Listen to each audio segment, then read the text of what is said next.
ہم اپنا آج کا سبق شروع کرتے ہیں۔ اعوذ باللہ من الشیطان الرجیم، بسم اللہ الرحمن الرحیم۔ سورۃ الفجر پہلی آیت میں والفجر کا لفظ ہے، اسی نسبت سے اس کا نام الفجر تجویز فرمایا۔ والفجر قسم ہے فجر کی، ولیال عشر اور قسم ہے لیال راتیں، عشر 10 اور قسم ہے 10 راتوں کی، والشفع اور قسم ہے جفت کی، والوتر اور قسم ہے طاق کی، واللیل اور قسم ہے رات کی، اذا یسر جب وہ رات چلتی ہے اور رواں ہوتی ہے۔ یہ 4 قسمیں کہہ لیں، 5 کہہ لیں، 5 قسمیں جو کھائی گئی ہیں یہ ذی الحجہ کے پہلے عشرے کی قسمیں۔ والفجر قسم ہے فجر کی، 10 ذی الحجہ کی فجر، اور ولیال عشر قسم ہے 10 راتوں کی، ذی الحجہ کے مہینے کی پہلی 10 راتیں، والشفع والوتر اور جفت اور طاق، جفت 10 ذی الحج اور طاق 9 ذی الحج، اور واللیل اذا یسر اور قسم ہے رات کی جب وہ چلے۔ اس رات سے خصوصاً وہ رات مراد ہے جو صبح 10 ذی الحج ہوتی ہے، اس سے پہلے ذی الحج کی رات، 10 ذی الحج کی رات۔ حل یقیناً فی ذالک ان چیزوں میں قسم ہے، بہت بڑی قسم ہے، لذی حجر عقل والوں کے لیے۔ یہ 10 دن بہت ہی زیادہ عظمت والے اور بہت ہی زیادہ برکت والے ہیں۔ حضور علیہ الصلوۃ والسلام ایک حدیث مبارکہ میں فرماتے ہیں ان دنوں کا جو روزہ ہے وہ 1 سال کے روزوں کے برابر اللہ کے ہاں اجر رکھتا ہے۔ ایک دن کا روزہ، ایک دن کا روزہ 1 سال کے برابر۔ صیام کل یوم یعدل بصیام السنہ، ایک دن کا روزہ۔ اور رات کے بارے میں ہے کہ ہر رات وہ بس سمجھو تقریباً لیلۃ القدر ہے، جیسے لیلۃ القدر ہے۔ رمضان میں تو ایک رات ایسی ہے، لیکن اس میں 10 کی 10 راتیں، وہ اللہ کے ہاں اتنی عظمت والی اور برکت۔ اس عشرے میں بہت عبادات ہیں، اتنی عبادات کسی عشرے میں، کسی مہینے میں نہیں ہے جتنی ذی الحج کے پہلے عشرے میں ہے، بہت اجر کی حامل۔ حل فی ذالک قسم لذی حجر، یقیناً کہ ان راتوں کے اندر، یقیناً کہ اس قسم کے اندر بہت بڑی بات ہے عقل والوں کے لیے، یہ بہت بڑی قسم ہے عقل والوں کے لیے۔ علم کیا نہیں، ترا آپ نے دیکھا، کیف فعل کیا معاملہ کیا، ربک آپ کے رب نے، بعاد قوم عاد کے ساتھ، کیا آپ نے نہیں دیکھا آپ کے رب نے قوم عاد کے ساتھ کیا کیا۔ ارم جو کہ ارم بھی کہلاتے تھے، وہ قوم عاد ارم بھی کہلاتے تھے، ذات العماد بڑے بڑے ستونوں والے، عماد عمد کی جمع ہے، عمد ستون کو کہتے ہیں، اور ستونوں والا اس لیے کہا گیا کہ یہ لوگ بہت بڑی بڑی بلڈنگیں بناتے تھے، یہ انجینئرز تھے بہت بڑے، بڑی بڑی عمارات، بلڈنگوں کو کھڑا کرنا ان کو۔ بلکہ یہ دونوں قومیں، قوم سمود بھی اور قوم عاد بھی، یہ پہاڑوں کو تراشنا، اس میں اللہ نے ان کو عروج بخشا تھا۔ التی اور وہ قوم عاد لم یخلق نہیں پیدا کی گئی، مثلھا اس جیسی فی البلاد دنیا میں اس جیسی قوم پیدا ہی نہیں کی گئی، طاقتور، باصلاحیت، ڈیل ڈول والے۔ وثمود اور قوم سمود الذین جو جابو تراشتے تھے الصخرہ چٹانوں کو، بالواد وادیوں میں، جو وادیوں کے اندر چٹانوں کو، پہاڑوں کو تراشا کرتے تھے۔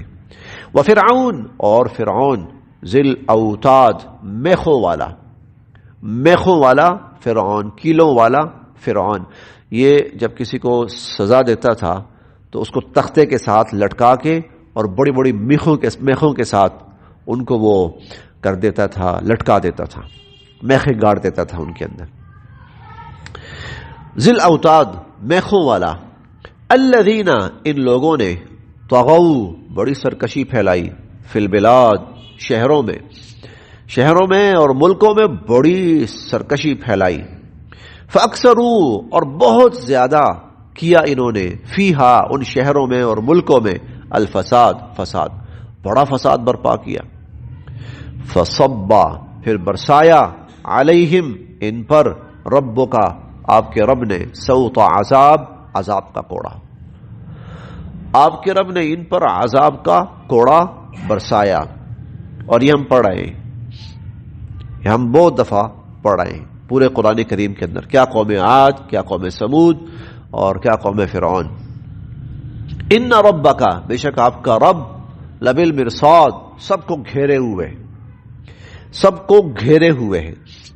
فاما الانسان بے شک انسان کا معاملہ یہ ہے، اذا ما جب ابتلاہ اس کو آزماتا ہے، ربہ اس کا رب، انسان کو جب اس کا رب آزماتا ہے، فاکرمہ اور اسے بہت عزت دیتا ہے، ونعمہ اور بڑی نعمتوں سے اس کو نوازتا ہے، فیقول تو وہ کہتا ہے ربی میرے رب نے اکرمن بڑی عزت دی مجھے اور بڑا مجھے معزز بنایا. وَأَمَّا اور بہرحال اذا جب ابتلاہ ربہ اس کا رب اس کو آزماتا ہے، فقدر اور تنگ کرتا ہے علیہ اس پر رزقہ اس کا رزق، اور اس پر رزق تنگ کرتا ہے، فیقول تو وہ کہتا ہے ربی میرے رب نے اہانن مجھے ذلیل کر کے رکھ دیا. وہ کہتا میرے رب نے مجھے ذلیل کر کے رکھ دیا. یہ جو دو طرز عمل انسان کے بتائے گئے ہیں، یہ انسان کی سوچ کی بنیادی غلطی یہاں ظاہر کی گئی ہے. انسانی سوچ کی بنیادی غلطی کیا ہے؟ اگر میرے پاس دنیاوی اسباب نعمتیں یہ بہت کچھ ہے تو واہ واہ اللہ کا بڑا کرم ہے جی، بڑا احسان ہے. اور اگر میرے پاس یہ چیزیں کم ہیں، دنیاوی اسباب اور آسائشات اور مال و دولت کم ہے، تو میرے رب نے تو مجھے کسی جگہ نہیں چھوڑا. بس کیا پوچھیں جی، بس نہ پوچھو جی، پتہ نہیں اللہ کو مجھ سے کیا دشمنی ہے، کیا ویر ہے، مجھے تو ذلیل کر کے رکھ دیا. یہ انسان کی بنیادی غلطی ہے، انسانی سوچ کی بنیادی غلطی ہے کہ وہ دنیاوی اشیاء اسباب کو اللہ کے ہاں عزت و ذلت کا معیار سمجھتا ہے. چنانچہ اسی بنا پر کلا ایسا ہرگز نہیں ہے. اسی بنا پر پھر بندہ کیا کرتا ہے؟ لا تکرمون الیتیم تم یتیم کا احترام نہیں کرتے، یتیم کا احترام نہیں کرتے. کیوں؟ اس کا مال کھاؤ بھائی، یا یہ یتیم ہے یہ ہمیں کیا دے گا جو ہم اس کی رسپیکٹ کریں، عزت کریں، احترام کریں. یہ خالی ہاتھ ہے، اس کو کیا ہم منہ لگائیں. ولا تحاضون اور تم نہیں ترغیب دیتے علی طعام المسکین محتاج کو کھانا کھلانے پر، کسی کو محتاج کو کھانا کھلانے کی ترغیب بھی تم نہیں دیتے ہو. وتأکلون اور تم کھاتے ہو. اچھا یہ جو ہے نا مسکین غربا ہوتے ہیں معاشرے کے اندر، کم حیثیت لوگ ہوتے ہیں، تو معاشرہ ان کے ساتھ بڑا برا سلوک کرتا ہے. آپ کسی اچھے فنکشن کے اندر، اچھا فنکشن، اس میں کوئی فقیر مانگنے والا اندر جا کے بیٹھ جائے کھانا کھانے کے لیے، اوے تو کون کے تھے، باہر نکل، باہر نکلو. شیخ سعدی نے اپنا واقعہ لکھا ہے خود، کہتے مجھے کسی نے دعوت دی تو میں چلا گیا ایسا ہی، اور کپڑے بھی ایسے ہی پہنے ہوئے تھے، سر پر پرانی سی ایک پگڑی سی تھی، جوتی بھی بس ایسے ہی. کہیں کام سے نکلا، میں نے کہا چلو اس نے بلایا ہوا پروگرام میں تو میں چلا جاتا ہوں. کہتے ہیں وہ ذرا اچھی سوسائٹی کا پروگرام تھا. میں پہنچا تو باہر جو دربان کھڑے ہوئے تھے انہوں نے کہا میاں جی بابا جی کتنے جا رہے ہو؟ وہ میں پروگرام کے اندر. چلو چلو چل بھائی نکلو، یہ آپ لوگ آپ کا پروگرام نہیں، نکلو یہاں سے، یہ آپ کہاں گھسے آ رہے ہو؟ کہتے ہیں کہ اچھا. میں گھر گیا، بہترین شاندار کپڑے پہنے، خوبصورت بڑی بہترین قسم کی پگڑی پہنی، جوتے شوتے پہنے، ہاتھ کے اندر شاندار سا عصا پکڑا، وہاں پہنچا.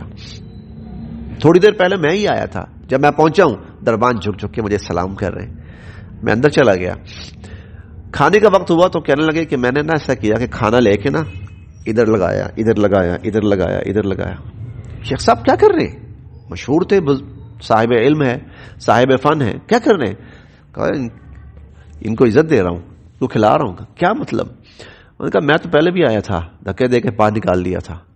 یہ تو کپڑوں کی وجہ سے مجھے آنے دیا گیا, میری وجہ سے مجھے کسی نے اندر نہیں آنے دیا. تو کپڑوں کی وجہ سے آنے دیا گیا, لہذا میں کپڑوں کی رسپیکٹ کر رہا ہوں, کھلا رہا ہوں, ان کی وجہ سے میری عزت ہے. ہاں پتا ہو انسان کو یہ غریب ہے, تو کسی پروگرام میں ولا تحاضون, اور کوئی یہ بھی نہیں کہتا یار بیٹھو اس کو بٹھانے دو, کوئی بات نہیں, اور نکالو, ترغیب بھی نہیں دیتے. ولا تحاضون علی طعام المسکین وتأکلون, تم کھاتے ہو التراث, وراثت کا مال, اکلا لما, جی بھر کے, ملے ہمیں, اللہ کرے فلاں مرے اور اس کی وراثت ہمیں ملے. یہ انسانی وہ سوچ اللہ پاک کھول کے نکال کے بیان کر رہے ہیں کہ وہ دنیا کے اندر مال و اسباب, دولت, ان چیزوں کو معیار سمجھتا ہے عزت ذلت کا, اور جس کو اللہ نے زیادہ دیا ہوا کہتے ہیں کہ اس کی اللہ کے ہاں زیادہ عزت ہے, اور جس کو اللہ نے کم دیا ہوا ہے تو کہتے ہیں اللہ کے ہاں اس کی کوئی عزت نہیں ہے. وَتُحِبُّونَ, اور تم تو مر مٹتے ہو المال, مال پر. وَتُحِبُّونَ الْمَالَ, اور تم مال پہ مر مٹتے ہو حُبًّا جَمًّا, جی بھر کے. رال ٹپکا کے, یہ میں صرف اصطلاحی سا مفہوم عرض کر رہا ہوں, اور تم رال ٹپکا کے مال پہ مر مٹتے ہو. کھلا, ہرگز نہیں, سب غلط ہے. اذا, جب, دکت, جب ریزہ کر دی جائے گی, الارض, زمین, دکن دکا, کوٹ کر, جب زمین کوٹ کر ریزہ کر دی جائے گی. وجاء ربک, اور آئے گا آپ کا رب. والملک, اور فرشتے آئیں گے. صفاً صفا, صف در صف. وجیء, اور لایا جائے گا یومئذ, اس دن, بجہنم, جہنم کو لایا جائے گا سامنے. یومئذ, اس دن, یتذکر, بڑی نصیحت حاصل کرے گا, الانسان, انسان, اس دن انسان بہت نصیحت حاصل کرے گا. وَأَنَّا, لیکن کس کام کا, لہو, اس کا, الذکرہ, یہ نصیحت حاصل کرنا. وَأَنَّا لَهُ الذکرہ, اور یہ نصیحت حاصل کرنا اب کس کام کا. یقول, وہ کہتا ہے, یا لیتن, کہے گا, یا لیتنی, اے کاش, قدمت, میں نے کچھ آگے بھیجا ہوتا, لحیاتی, اپنی اس زندگی کے لیے.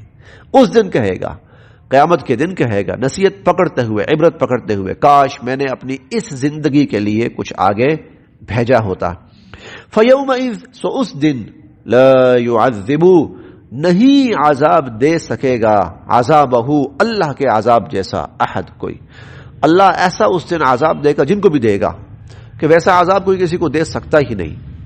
ولا یوثق, اور نہیں کوئی پکڑ سکتا, وثاقہ, اللہ کی پکڑ جیسا, احد, کوئی. اور ایسا پکڑے گا اللہ کہ اس جیسا کوئی پکڑ سکتا ہی نہیں. یہ ان لوگوں کا معاملہ بیان کیا جو اللہ کے نافرمان ہیں, جو اللہ پر ایمان نہیں رکھتے, جن کا مطمع نظر صرف دنیا اور دنیا کی زندگی اور آسائشات ہیں. ہاں البتہ اللہ کا وہ بندہ جس نے اس کی فرما برداری کی, جس نے اس کو راضی کیا, اس کو اس کی رضا کے لیے لگا رہا, وہ, اس سے کیا کہا جائے گا, یا ایتھا النفس المطمئنہ, اے نفس مطمئنہ, یعنی اے وہ شخص جس نے اپنے آپ کو ہمیشہ اس بات پر راضی کیا کہ میں اللہ کو راضی کروں گا. ہم نے پیچھے پڑھا لسعیہا راضیہ, آج وہ اپنی محنت پر بڑے مطمئن ہیں, جو دنیا میں محنت کی تھی. تو وہ جو مطمئن ہیں ان سے کہا جائے گا, یا ایتھا النفس المطمئنہ, اے نفس مطمئنہ, ارجعی الی ربک, جا اپنے رب کے پاس, راضیہ, مرضیہ, وہ تجھ سے راضی تو اس سے راضی. فادخلی, اللہ اس سے فرمائیں گے, جا داخل ہو جا, فی عبادی, میرے خاص الخاص بندوں میں, اور وادخلی, جا داخل ہو جا, جنتی, میری جنت. وادخلی فی عبادی وادخلی جنتی, جا میرے بندوں میں داخل ہو جا اور جا میری جنت میں داخل ہو جا. اللہ ہمیں ان لوگوں میں شامل فرمائے, اللہ تعالی ہمیں ان میں, اور ہمارا انجام بھی اللہ انہی کے ساتھ فرمائے.